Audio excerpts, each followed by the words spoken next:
a whole-of-community approach that brings together parents, barangay officials, our local government units, partners, principals, and other education leaders, and parents is central to the National Learning Camp and is central to how we educate our children. The NLC espouses the Filipino bayanihan spirit. Gusto ko pong pasalamatan ang mga magulang na sumusuporta sa kanilang mga anak na sumali sa learning camp. Ang mga nagsikripisyo para magkaroon ng pagkakataon ang kanilang mga anak na matuto, maraming salamat po sa inyo. Maraming salamat din sa pakikiisa at tulong ng Parent Teachers Association, School Governing Councils, non-government organization at partners na palaging nakaagapay sa ating mga paaralan. Alam ko na ang mga nasa PTA, ang mga lokal na opisyal ay nagbabantay, nagluluto ng pagkain, nagbibigay ng transportasyon, ng mga gamit at marami pang iba. Hindi ko man kayo maharap ng isa-isa, ipinapaabot ko ang aking lubos na pasasalamat.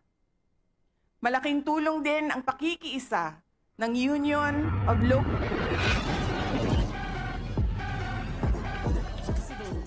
of the Republic of the Philippines, Secretary of the Department of Education, Honorable Sara Z. Duterte. A round of applause, please.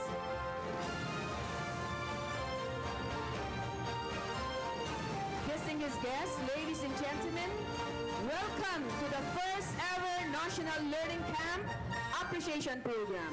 We are honored to have you all here today. To kick off the National Learning Camp Appreciation Program, Region 7, specifically Schools Division Office of Cebu Province, with its 5 pilot implementers of the Matatag curriculum, Dumanhub National High School, Aracelo Memorial National High School, Don Bosco Extension of Liloan, Tobogon Central Elementary School, Pindog Integrated School, and San Fernando Central Elementary School, and supported by the 58 districts, takes pride to showcase through an exhibit their National Learning Camp accomplishments. Hence, without further ado, we now officially open the National Learning Camp booths on a count of 3. Let's make this event a meaningful one. 3, 2, and 1.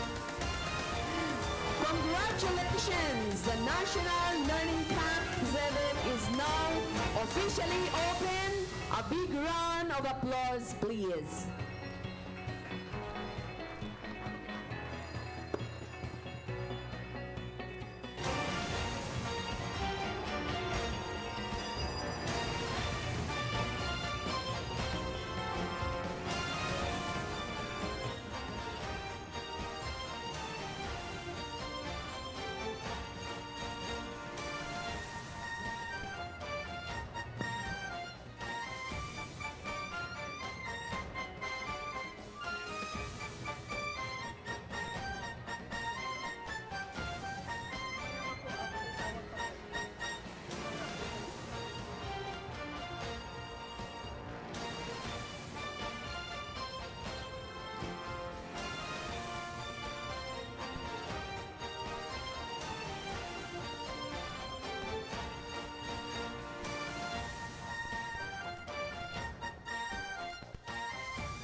Mga kababayan, mga kaigsuunan nako dinhi sa isla sa Cebu. Assalamualaikum warahmatullahi wabarakatuh. Madayaw ug maayong adlaw kaninyong tanan. Magandang araw sa inyo lahat. I extend my heartfelt gratitude to each of you for joining us today to support the National Learning Camp. As we embark on the second year of its implementation, we are building upon last year's successful launch for grades 7 and 8 to expand this transformative program to include grades 1 to 3 and grades 7 to 10.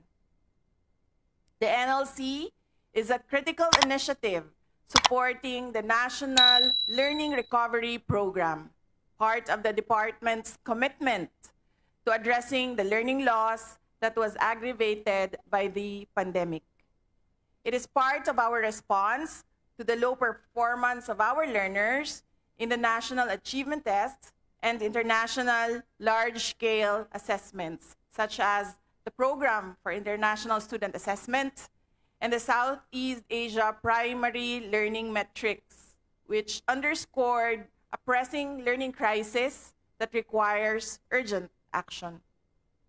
Last year's NLC achieved significant success, reaching 938,341 learners in grades 7 and 8 through intervention, consolidation, and enhancement camps in 34,383 schools nationwide.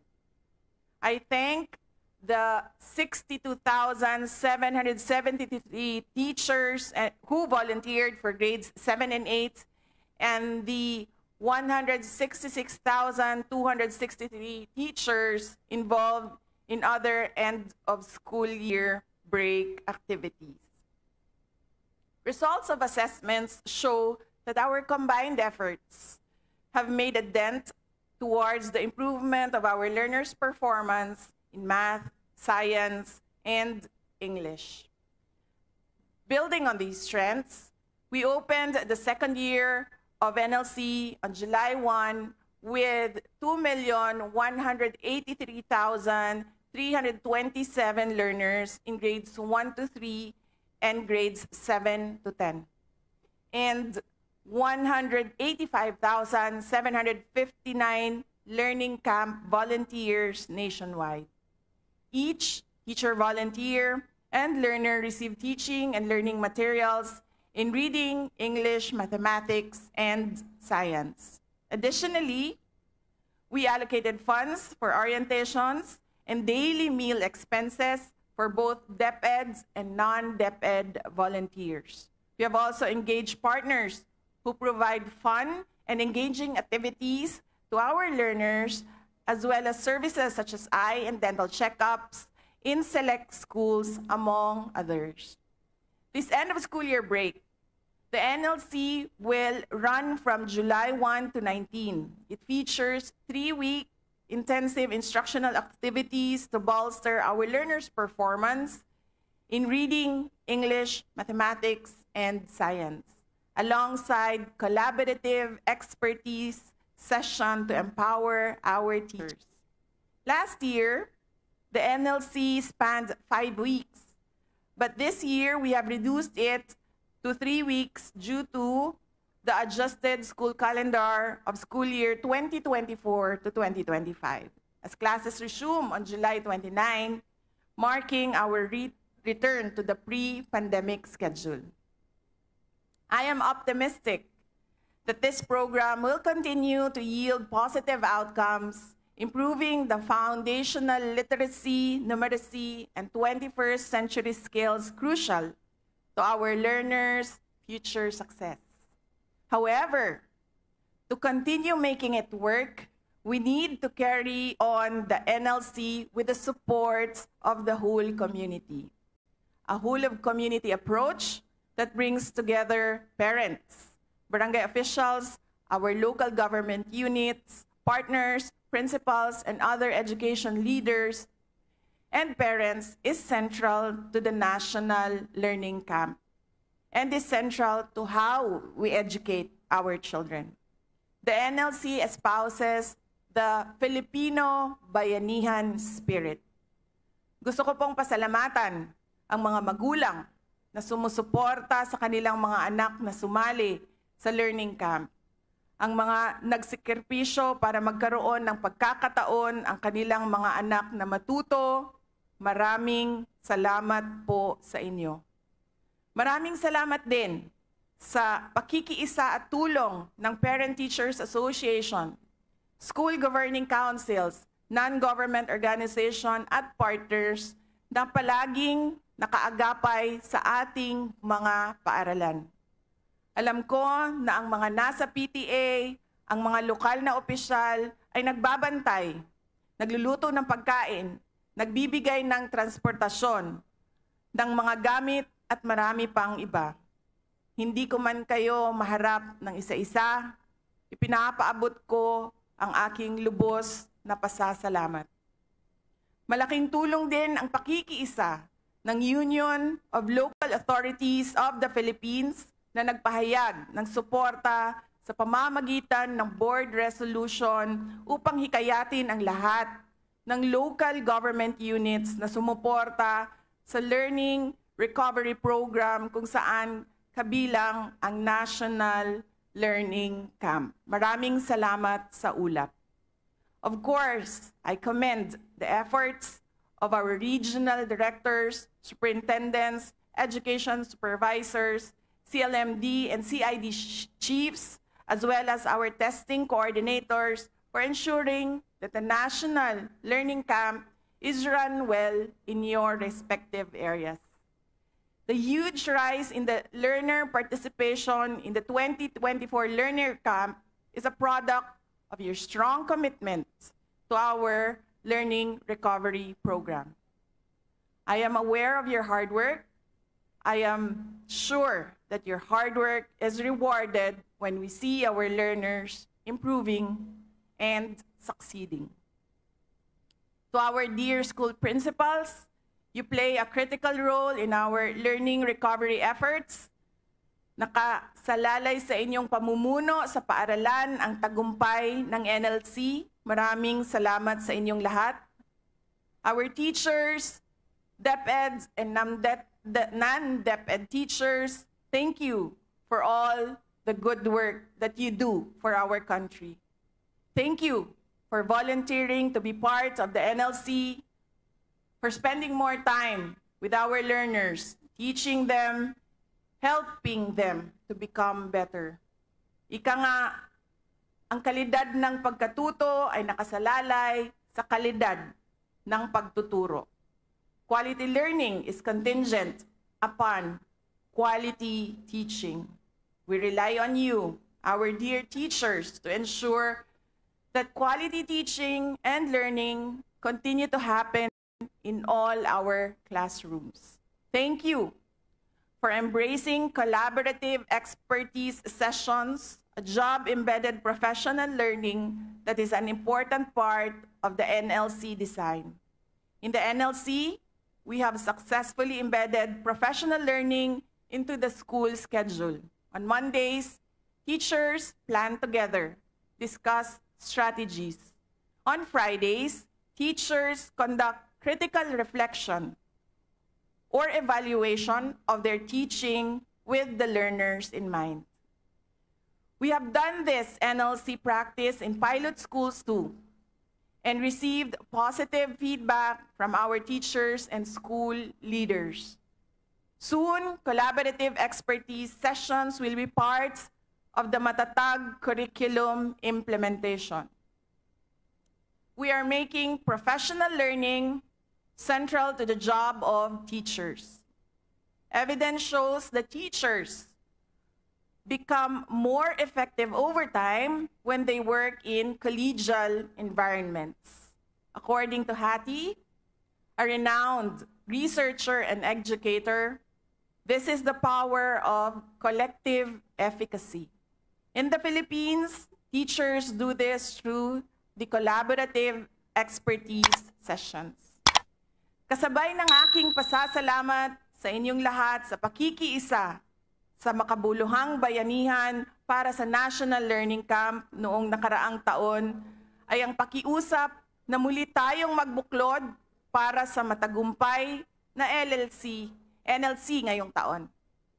Inaasahan ko ang kooperasyon ng mga magulang, ng mga local government officials, ng mga instructional leaders sa lahat ng antas ng pamamahala, mula sa paaralan hanggang sa schools division at regional offices. Sa atin po, nakasalalay ang tagumpay ng ating mga mag-aaral sa maikling panahon na gugulin natin sa NLC. Tulungan natin sila maging mas handa para sa pagbukas ng school year 2024 to 2025. Atong ipadayon ang pagtinabangay, pag-inambitay, alang sa kalampusan sa National Learning Camp para sa atong mga kabataan. Together, let us propel the National Learning Camp to new heights, ensuring that Filipino learners receive the quality education they deserve para sa pagtupad ng pangarap ng bawat batang Pilipino. Mga kababayan, patuloy po tayo maging matatag tungo sa pagtaguyod ng isang bansang makabata at mga batang makabansa. Ang lahat ng ginagawa natin ay para sa Diyos, sa bayan, at sa bawat pamilyang Pilipino. Syukran. Thank you, Madam Vice President, for the informative and enlightening speech and for generously sharing your valuable time with learning campers, with the advocates of the National Learning Camp and our partners. Your gift of presence is much appreciated. At this juncture, our beloved VP and Secretary has a photo opportunity through a crowd shot.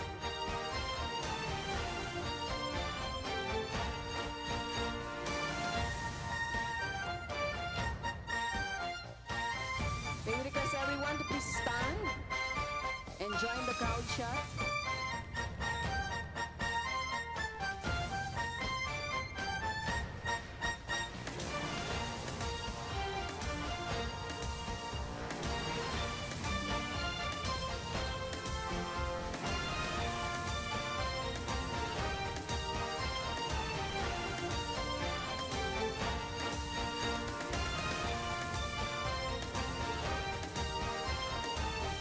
Once again, thank you very much, Honorable Sara Z. Duterte.